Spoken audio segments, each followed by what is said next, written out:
Hey guys, it's Christmas Eve. Not just Christmas Eve, but Christmas Eve on Duelist Kingdom. It's like a Yu-Gi-Oh! Fantasy come true. Spending the Christmas season with a bunch of fictional adults who play children's card games. I could see Mako Tsunami roasting chestnuts on an open fire. For some reason he's using a harpoon to do it. I feel that's kind of dangerous, because now not only is the harpoon sharp, it's also white hot. Weevil Underwood and Rex Raptor are reaching into everybody's Christmas stockings and taking whatever seems remotely valuable from them. Who else is in Duelist Kingdom? The guy who disguised himself as a bumblebee in order to duel Mai is dressed up as a reindeer. Bandit Keith is over there telling a crowd of very invested children the nativity story, except it's the American version where Joseph and Mary are played by Ben Affleck and Matt Damon. It's very weird. And Pegasus has been walking around dressed up as Santa Claus giving out gifts, and he dressed up Croquet as an elf. It's brilliant. It's the kind of thing fan art is made of. In fact, the only way you'd ever be able to see this is if somebody drew fan art of it. I'm not saying you have to do that. I'm just saying I can't possibly show it to you. So I'm sorry about that. You'll have to take my word for it. But hey everybody, it's LittleKuriboh here with another episode of Desert Island Decks, and I'm still here outside Pegasus's castle, hoping to get inside for the Duelist Kingdom Finals tomorrow on Christmas Day. Seems a bit weird to have the Duelist Kingdom Finals on Christmas Day. There's a lot of kids here separated from their families. But who am I to question the logistics of card game tournaments? I'm the guy who can't even figure out how to play card games. Speaking of trying to understand card games, this series was of course co-conceived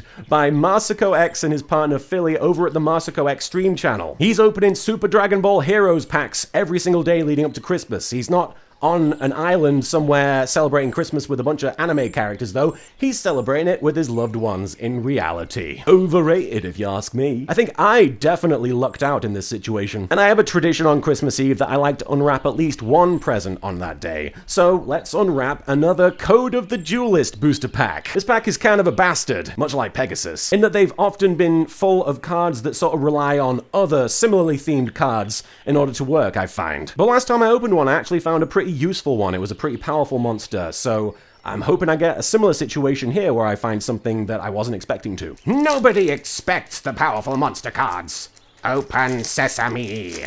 Throughout the map we got a repeat, it's World Legacy Heart. And this pretty much symbolizes all of my issues with this pack, which is that the cards depend on other cards to be usable. Because this one says you need to be able to target 2 World Chalice monsters, and I just don't have any of those. I didn't really enter into this expecting to have any, like, theming to my decks. I just thought I could pick a bunch of random cards and make them work. That was my first mistake. First of about 1,000 that I've made since starting this. Another repeat, DD Vice Typhoon. DD, why are you still in my laboratory? And this is another monster that requires you to have other DD type cards. So I'm just gonna put this right to the back again. And hey, Emerging Emergency Rescue. Just a whole lot of nothing for me today. Bunch of cute animals doing shit there. Hey, a newcomer. It's Spellbook of Knowledge. And hang on, this could actually be something I can use. First of all, the image is a perfect representation of people saying, the book is better. Like, I feel like I should play this card anytime I try and watch Harry Potter, and I have a festoon of fans coming down on me, saying, why don't you read the books? I am actually reading the books right now. So I've been talking about Harry Potter a lot in these videos, bleeding through. Send to the GY either one spellcaster monster you control or one other spellbook card from your hand or face up from your field, except Spellbook of Knowledge, this one. And if you do draw 2 cards, you can only activate 1 Spellbook of Knowledge per turn. So I can send a spellcaster monster to the GY and then draw 2 cards. So this is a good card for a situation where I'm just like, I have nothing in my hand, I need to be able to pull more cards. Alright, so that could be handy. The Yu-Gi-Oh! Manga's better. Supreme King Dragon Clearwing. This is some Megazord nonsense if I've ever seen one. Now you need a tuner and 1 non-tuner Dark Pendulum monster. And I've got some Dark Pendulum monsters, I just don't think I have any tuner cards. If this card is synchro summoned, you can destroy all face-up monsters your opponent controls. Once per turn before damage calculation, if this card battles an opponent's monster, you can destroy that monster, and if you do, inflict damage to your opponent equal to the destroyed monster's original attack. If this card is in your GY, you contribute 2 Supreme King Dragon monsters. Special summon this card. So yeah, this is really good. But I don't think I'd be able to summon it without a tuner, right? Yeah, I don't have any tuners that I know of, so pretty sure it's useless. I'm dreading reading the comments and then being like, why didn't you pick the dragon thing? Because it's probably gonna happen. An old friend, Treasure Panda. He's in my deck already, but it's always good to see a familiar face.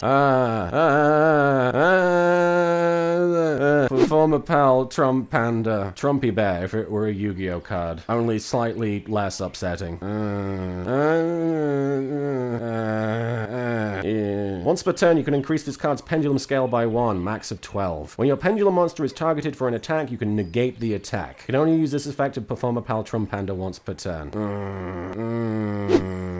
This looks familiar as well. Trap card, 3 strikes barrier. Getting a lot of sameys. If your opponent controls exactly 3 cards, activate one of these effects. This turn, your monsters cannot be destroyed by battle. This turn, you take no battle damage. Or this turn, each time your monsters inflict battle damage to your opponent, you gain the same amount of LP. Do I have this one in my deck already? I don't think so. I think I just found it in a booster pack and I didn't end up using it. And it's not super useful, but it's more useful than a lot of the other stuff I'm finding in here. So I'm definitely going to keep that in mind. Sorry, I'm not being super entertaining in this one. I'm just kind of...